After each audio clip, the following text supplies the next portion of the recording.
Prieš montuojant SIP paneles turime pasiruošti pagrindą.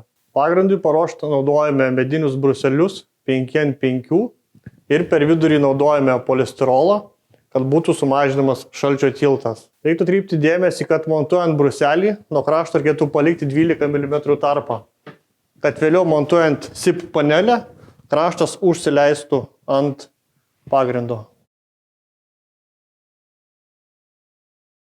Prieš montuojant putplastį supurškiame putom perimetrą. Ir vieną juostą per vidurį.